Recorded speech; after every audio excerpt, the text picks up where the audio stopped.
दोस्तों, अगर मैं आपको कहूं कि आपको कोल इंडिया का शेयर मार्केट से लगभग 10% सस्ते दाम पर मिल सकता है, तो क्या आप इस मौके को छोड़ेंगे?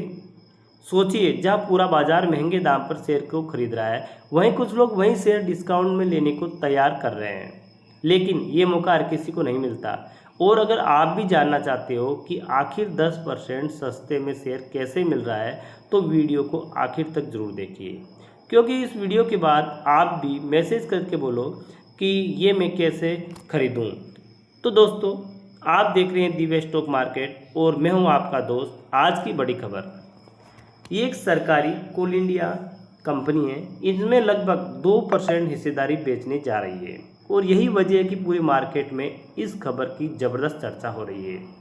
सरकारी हिस्सेदारी ओएफएस यानी ऑफर फॉर सेल के जरिए बेचेगी। अब जिन लोगों को ओएफएस के बारे में नहीं पता, उनको आसान भाषा में मैं समझाता हूँ। देखिए दोस्तों, जब सरकार या कोई भी बड़ी कंपनी अपने कुछ शेयर सीधे बाजार में बेचती है, तो उसे ओएफएस कहा जाता है। इसमें रिटेल निवेशक और बड़े बड़े संस्थागत निवेश दोनों ही हिस्सा ले सकते हैं। अब सबसे ज़रूरी बात यह है कि ओएफएस फ्लोर प्राइस लगभग 412 रुपये रखा गया है, जबकि कोल इंडिया का शेयर अभी 455 के आसपास ट्रेड कर रहा है।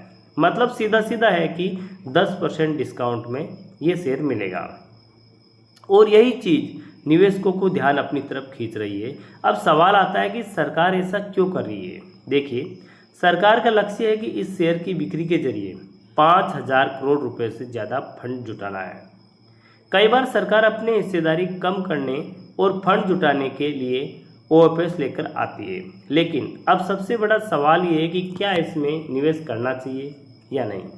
तो दोस्तों, शॉर्ट टर्म में ओएफएस की खबर आने के बाद शेयर में थोड़ा दबाव देखने को मिल सकता है, क्योंकि बाजार को लगता है कि कम कीमत पर नए शेयर आने वाले हैं। इसी वजह से कई बार शेयर गिर भी जाते हैं। लेकिन दूसरी तरफ कई लॉन्ग टर्म निवेशक इसे एक अवसर के रूप में देखते हैं, क्योंकि कोल इंडिया कोई छोटी कंपनी नहीं है। ये भारत की सबसे बड़ी कोल प्रोड्यूसर कंपनी है। देश की बिजली ज़रूरतों में इसका बहुत बड़ा योगदान है। साथ ही ये कंपनी डिविडेंड देने के लिए काफ़ी मशहूर रहती है, यानी कई निवेशक इसे डिविडेंड स्टॉक के रूप में भी देखते हैं।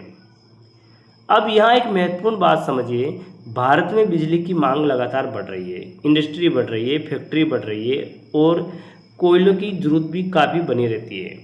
हालांकि दूसरी तरफ ग्रीन एनर्जी रिन्यूएबल सेक्टर भी तेज़ी से आगे बढ़ रहा है, इसलिए लंबे समय में ये सेक्टर थोड़ा चुनौतीपूर्ण भी बन सकता है। लेकिन फिलहाल बाजार की नज़र से ओएफएस पर टिकी हुई है।